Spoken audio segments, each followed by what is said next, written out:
Hello everyone, स्वागत है आप सभी का जनरल क्लासेज में। सभी साथियों को नमस्कार। राजस्थान पीटीटी 2025 का डिटेल नोटिफिकेशन दोस्तों जारी हो चुका है। जी हां दोस्तों, आपके यहां पर पीटीटी 2025 की जो विज्ञप्ति है वो जारी हो गई है। फॉर्म कब से कब तक भरे जाएंगे इसकी इंफॉर्मेशन आ चुकी है। एग्जाम की डेट आ चुकी है। एग्जाम पैटर्न क्या रहेगा, कौन कौन फॉर्म लगा सकता है, ये सारी इंफॉर्मेशन मैं आपको देने वाला हूं। तो लास्ट तक वीडियो में बने रहे। आइए वीडियो को शुरू करते हैं। तो यहां पर दोस्तों फाइनली आपका डिटेल नोटिफिकेशन आ चुका है। अगर आपने 12वीं पास कर रखा है और या 12वीं में पढ़ रहे हैं दोस्तों, और आप 4 वर्षीय बीएससी बीएड बीए बीएड करना चाहते हैं तो भी यहां पर दोस्तों फॉर्म लगा सकते हैं। और आप स्नातक अंतिम वर्ष के विद्यार्थी हैं या आपका ग्रेजुएशन कंप्लीट हो रखा है या पोस्ट ग्रेजुएशन कंप्लीट हो रखा है तो भी आप दोस्तों यहां पर बीएड कर सकते हैं और 2 वर्षीय बीएड के लिए फॉर्म लगा सकते हैं। अब यहां पर देखिए इसका डिटेल नोटिफिकेशन। तो पीटीटी 2025 की बात करें, इस बार भी दोस्तों वर्धमान महावीर खुला विश्वविद्यालय कोटा के द्वारा, ये दोस्तों आपका वीएमओयू के द्वारा दोस्तों यहां पर कंडक्ट करवाया जाएगा। तो 4 तारीख कल दोस्तों नोटिस आ चुका है, नोटिफिकेशन आ चुका है और आज से आपके जो फॉर्म है ये भी यहां पर शुरू हो रहे हैं। ये दोस्तों आवेदन की जो तिथि है वो 5 मार्च से यहां पर आपके आवेदन जो है आज से शुरू हो जाएंगे और ऑनलाइन पोर्टल पे दोस्तों। और आवेदन की जो अंतिम तिथि है ये आपके दोस्तों 7 अप्रैल रहने वाली है। तकरीबन 1 महीने आपके यहां पर फॉर्म चलने वाले। वैसे फॉर्म की डेट एक्सटेंड होती है क्योंकि अभी 12वीं के एग्जाम चल रहे हैं तो उसके बाद में दोस्तों जो है आपके फॉर्म भरे जाते हैं। लेकिन आप यहां पर जो है समय रहते ही फॉर्म लगा दो, बाद में वेबसाइट बिजी रहे, कुछ भी हो सकता है। प्रवेश परीक्षा की तिथि यहां पर दी गई है कि आपके 15 जून को इस बार एग्जाम होगी। थोड़ी लेट यहां पर एग्जाम हो रही है इस बार, नहीं तो मई के एंड तक हो जाती है। 28 मई को लास्ट बार हुई थी, यहां पर 15 जून मतलब समय थोड़ा और मिल गया है। तो आपके पास में पूरा दोस्तों मार्च है, ठीक है ना। 5 मार्च मतलब कि लगभग 25 दिन तो इस महीने में है और अप्रैल का महीना है और मई का महीना है, तो है समय तो आपके पास है। 3 महीने से ज्यादा ही समय है। फॉर्म की फीस यहां पर 500 रुपए रहती है, हर साल 500 रुपए रहती है, ठीक है ना। फॉर्म की फीस यहां पर कोई भी कैटेगरी हो, फॉर्म की फीस 500 रुपए आपके लगती है। अब वेबसाइट कौन सी है, तो पीटीटी यहां पर वीएमयू कोटा 2025.com वेबसाइट है, ऑनलाइन पोर्टल है, यहां से आप लोग फॉर्म लगा सकते हैं, ठीक है ना। और दोनों कोर्स है, 2 वर्षीय बीएड कोर्स भी आपका है और 4 वर्षीय बीएससी बीएड बीए बीएड दोनों के लिए आप लोग अप्लाई कर सकते हैं। क्लियर है। अब देखिए दोस्तों, आगे बढ़ने से पहले मैं आपको बता देता हूं कि राजस्थान का नंबर 1 इंस्टीट्यूट दोस्तों जेन्युइन क्लासेज एप्लीकेशन, जहां से आप तैयारी कर सकते हैं दोस्तों कंप्लीट पीटीटी 2025 की। यहां पर आपको live classes, recorded classes, PDF, notes, test series और 1 ईयर की वैलिडिटी आपको मिलेगी और सब कुछ आपको 499 में दोस्तों 499 रुपए में आपको मिलने वाला है। तो जेन्युइन क्लासेज पर दोस्तों नंबर 1 बैच आपका चल रहा है, इसको ज्वाइन करें। हर साल हजारों बच्चों का यहां पर दोस्तों एडमिशन होता है और मनपसंद कॉलेज मिलती है, तो इस बार भी आप लोग अपना सिलेक्शन ले सकते हैं, ठीक है ना। अब इसका डिटेल यहां पर जानते हैं। देखो प्रोसेस क्या होती है, पीटीटी की बात करें, इसकी पूरी प्रोसेस क्या होती है कि फॉर्म भरने से लेकर दोस्तों सिलेक्शन तक, कि कॉलेज में आपकी पढ़ाई शुरू होने तक का पूरा जो कंप्लीट प्रोसेस है, जो प्रक्रिया है, वो मैं आपको बताने वाला हूं। तो पहली स्टेप क्या होती है कि पीटीटी 2025 के लिए आवेदन आमंत्रित करना, कि भाई पहले यहां पर जो है फॉर्म आते हैं, आपको फॉर्म फिल करना पड़ता है।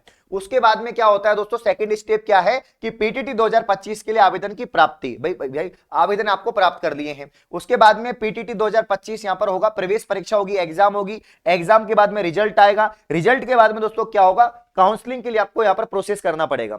उसके बाद में दोस्तों क्या होगा, महाविद्यालयों का यहां पर जिलेवार चयन होगा। उसके बाद में आवंटन होगा और आवंटन के लिए पहली सूची आएगी जिसे आप अलॉटमेंट लिस्ट कहते हैं, ठीक है ना। अब पहली लिस्ट में जिनका नंबर आ गया वो एडमिशन करवा लेंगे। जिनका पहली लिस्ट में नहीं आया और सीट खाली रहती है तो फिर सेकंड लिस्ट आती है, फिर सेकंड लिस्ट आती है, फिर थर्ड लिस्ट भी आती है और उसके बाद में ज्यादातर 3 या 4 लिस्ट आती हैं और आपकी सीटें यहां पर फुल हो जाती हैं। उसके बाद में प्रवेश बंद हो जाता है और यहां पर पढ़ाई जो है आपकी शुरू हो जाती है। इस बार समय पर फॉर्म भरे जा रहे हैं, समय पर एग्जाम होगी, तो जुलाई में आपका सत्र जो है स्टार्ट हो जाएगा। 2-3 चीजें हैं जो मैं आपको बताना चाहता हूं। यहां पर देखिए, काफी लोगों को ये नहीं पता फॉर्म भरना किसको है, ये एक बार वापस से बता रहा हूं मैं, है ना। फॉर्म कौन कौन भर सकता है, ये इंपॉर्टेंट क्वेश्चन है। तो अगर आप बीएससी बीएड दोस्तों, या आप यहां पर जो है बीए बीएड, जो 4 वर्षीय अपना कोर्स है, जो 4 वर्षीय अपना कोर्स है, इसके लिए अप्लाई करना चाहते हैं, 4 वर्षीय कोर्स के लिए अप्लाई करना चाहते हैं, तो अगर आप 12वीं में पढ़ रहे हैं, योग्यता यहां पर क्या रहेगी साथियों, अगर आप 12वीं में पढ़ रहे हैं, ठीक है ना, पढ़ रहे हैं, 12वीं पास कर चुके हैं, आप अपेयरिंग में हैं, आपकी एग्जाम होने वाली है, 12वीं पास कर चुके हैं, न्यूनतम योग्यता 12वीं पास इस कोर्स की यहां पर रहती है। तो आप ये वाला कोर्स कर सकते हैं। 4 साल में आपकी 2 डिग्री हो जाती हैं, बीएससी भी हो जाएगी, बीएड भी हो जाएगी, बीए भी हो जाएगी, बीएड भी हो जाएगी। वैसे अलग अलग करोगे तो 5 साल लगते हैं, 3 साल की स्नातक होती है, 2 साल की आपके बीएड होती है। तो ये इंटीग्रेटेड कोर्स है जो इस साल पीटीटी के द्वारा ही हो रहा है और कोटा ओपन ही करवा रहा है। ठीक है, योग्यता हो गई।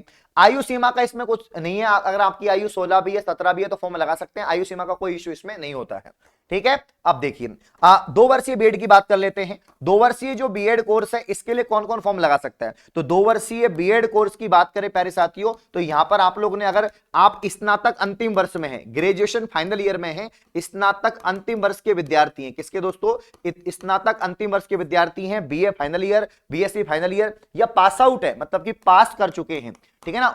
अब बहुत सारे स्टूडेंट होते हैं जिनकी परसेंटेज बीए में कम होती है, क्योंकि इसमें मिनिमम परसेंटेज अगर 50% जनरल के हिसाब से, बाकी लोगों के लिए 45% चाहिए।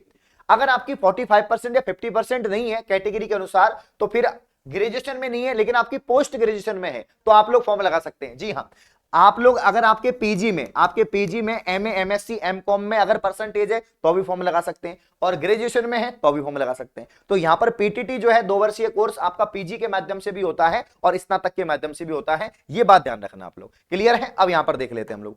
ठीक है, ये आरक्षण वगैरह दे रखा है कि कौन सी कैटेगरी को कितना आरक्षण है, ये इतने कोई जानना जरूरी नहीं है, ये भाई होता ही है, सबको मालूम है। यहां पर देखो कुछ नियम यहां पर दे रखी है, कुछ शर्तें दे रखी हैं। ठीक है ना, कि पीटीटी 2025 में मेरिट हेतु अभ्यर्थी की स्नातक की संकाय होना आधार माना जाएगा। भिन्न संकाय की स्नातकोत्तर परीक्षा के आधार पर अभ्यर्थी को संकाय अथवा शिक्षण विषय चुनने का अधिकार नहीं होगा। इन्होंने ये तो कह दिया कि पीजी के माध्यम से आपका सिलेक्शन हो जाएगा, लेकिन आपकी जो सब्जेक्ट होंगी वो ग्रेजुएशन में जो आपकी सब्जेक्ट है वही रहेंगी।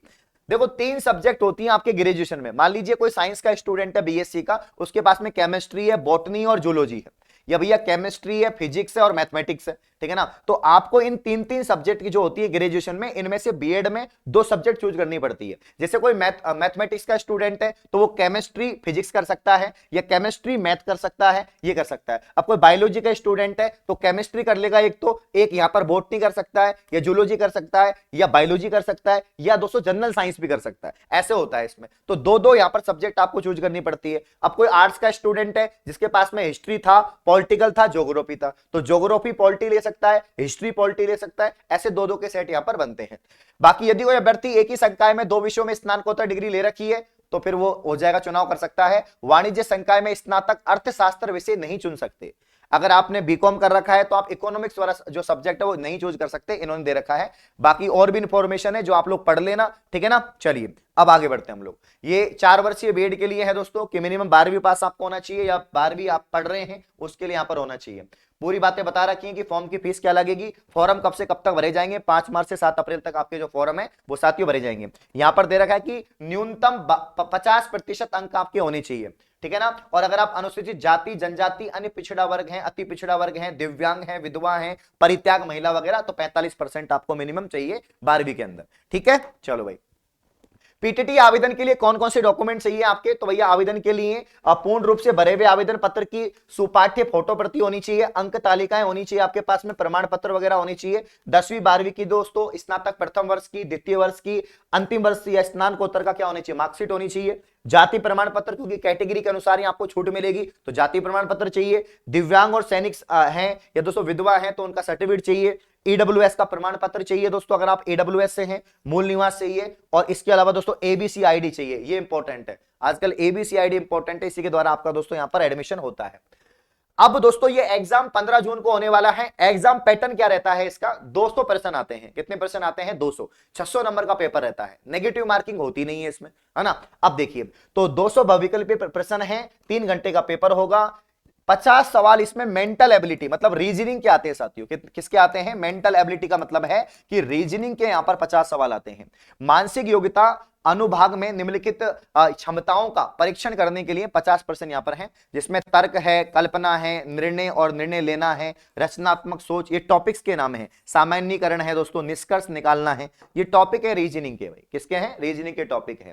ठीक है ना, तो कंप्लीट रीजनिंग आती है। ये तो खैर मुख्य मुख्य बातें दे रखी है कि तर्क हो गया, कल्पना हो गई, लेकिन रीजनिंग के 18-20 टॉपिक हैं जो पीटीटी में आते हैं। सब कुछ आता है, क्लॉक, कैलेंडर, कोडिंग, डिकोडिंग, सब कुछ आता है, फिगर काउंटिंग वगैरह, है ना। आपके यहाँ पर जो है आकृति को पूर्ण करना, सारी चीजें आती हैं इसके अंदर। ठीक है। चलो टीचिंग एप्टीट्यूड की बात करें तो 50 सवाल आते हैं। मुझे मालूम है आपके लिए नया सब्जेक्ट होगा, लेकिन भैया आप शिक्षक बनने जा रहे हैं तो शिक्षण तो पढ़ना पड़ेगा।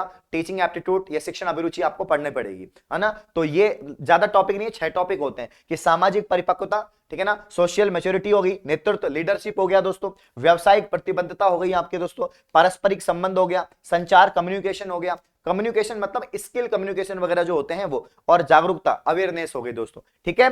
तो ये आपको ध्यान रखनी है। इसमें क्या है, साफ साफ दिया गया है, ये दृष्टिकोण और जागरूकता की परीक्षा होगी जिसमें प्रश्नों के उत्तर 3, 2, 1 और 0 के पैमाने पर दिए जाएंगे। परफेक्ट आंसर किया तो पूरे 3 नंबर, उससे कम परफेक्ट किया 2 नंबर, उससे कम परफेक्ट किया तो भैया 1 नंबर, और बिल्कुल ही तुम्हारी किस्मत खराब हुई तो 0 मिलेगा, बिल्कुल गलत कर दिया, ठीक है। हाँ, जनरल अवेयरनेस अच्छा लेवल का आता है, इसके भी 50 सवाल होते हैं। देखो टीचिंग एप्टीट्यूड के भी 50 होते हैं, लिख देता हूं मैं, रीजनिंग के भी 50 होते हैं, और यहां पर जनरल अवेयरनेस के भी क्या होते हैं साथियों, 50 होते हैं। लेकिन जनरल अवेयरनेस में ज्यादातर मैक्सिमम जो यहां पर दोस्तों आपके टॉपिक्स हैं वो इंडिया जीके के होते हैं, ठीक है ना। तो यहां पर दोस्तों करंट अफेयर्स भी बहुत आती है, 10-15 सवाल आ जाते हैं कभी कभी, है ना।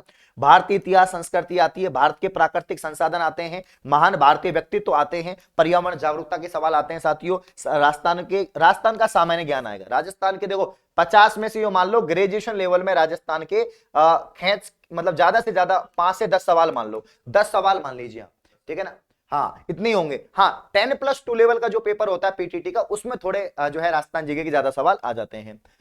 अब लैंग्वेज की बात करते हैं, भाषा की बात करते हैं, हिंदी इंग्लिश में से एक चूज कर सकते हो, या तो हिंदी के 50 सवाल करो या अंग्रेजी के 50 सवाल करो। ज्यादातर विद्यार्थी हिंदी ही यहां पर चयन करते हैं, और हिंदी का सिलेबस आप देख सकते हैं कि भैया शब्दावली, कार्यात्मक व्याकरण है, वाक्य संरचनाएं, समझ वगैरह, मतलब पूरा कुल मिला के पूरा व्याकरण जो है इसमें आ जाता है। तो यह आपका पैटर्न रहेगा, ठीक है। बाकी प्रत्येक देखो 600 नंबर का पेपर है तो प्रत्येक क्वेश्चन 3 नंबर का यहां पर हो जाएगा, 200 क्वेश्चन है, प्रत्येक क्वेश्चन 3 नंबर का यहां पर हो जाएगा।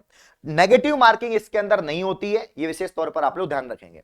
अब कुल मिला के बात यह है कि 600 में से अगर आप 350 लाते हैं तो कॉलेज तो मिल जाएगी, लेकिन दोस्तों मनपसंद नहीं मिलेगी। और साइंस में तो हो सकता है कॉलेज भी नहीं मिले, क्योंकि साइंस में वैसे ही कॉलेज कम होती है, इसीलिए तैयारी करना जरूरी होता है इसका। क्योंकि आप जयपुर में रहते हैं, आपको कॉलेज जैसलमेर में मिल रही है, बाड़मेर में मिल रही है, तो आप जा नहीं पाएंगे, और जाएंगे तो वहां का खर्चा रहना से बहुत महंगा पड़ जाएगा मामला, ठीक है, परेशान हो जाओगे। इसलिए अभी कोशिश करो कि 600 में से बढ़िया आपके जो है 500 तक नंबर आ जाए, या 450 प्लस भी आ जाए, तो भी आपको मनपसंद कॉलेज दोस्तों मिल जाती है, आराम से मिल जाती है, जो कॉलेज चाहो मिल जाती है। और इसके लिए कुछ नहीं करना, अपना जो एप्लीकेशन है दोस्तों उससे जुड़े रहना है, क्योंकि पूरे राजस्थान में एक ही इंस्टीट्यूट है जो पीटीटी की बेहतरीन तैयारी करवा रहा है, और पिछले कई सालों से करवा रहा है, वो है जेन्युइन क्लासेस। आप सभी को मालूम है, हमें बताने की जरूरत नहीं है, आप पूछ लो, राजस्थान में किसी भी स्टूडेंट से पूछ लो, ठीक है। और यूट्यूब पे सर्च भी करोगे ना आप, पीटीटी भी डालोगे तो आराम से अपनी वीडियोस मिल जाएंगी, ठीक है। तो यहां पर 499 का कोर्स है। अब कोई भी जानकारी चाहिए, कुछ भी चाहिए पीटीटी के रिगार्डिंग, बीएसटीसी के रिगार्डिंग, तो आप ये नंबर नोट कर लीजिए, ये मेरे पर्सनल नंबर हैं, जब चाहो तब कॉल कर सकते हैं, बस रात में मत करना, ठीक है ना। चलिए, तो ये आप नंबर है, इस पर जानकारी प्राप्त कर सकते हैं। तो ये संपूर्ण जानकारी है, फॉर्म स्टार्ट हो चुके हैं, और जो अफवाहें थी कि बीएड होगा नहीं होगा, 1 साल का होगा, 2 साल का होगा, वो सब अफवाहें थी। यहां पर दोस्तों बीएड वापस से वही पुराने तरीके से हो रहा है। तो मिलते हैं दोस्तों अगले वीडियो में। इस प्रकार की और वीडियो पाने के लिए आप चैनल को सब्सक्राइब करें। धन्यवाद।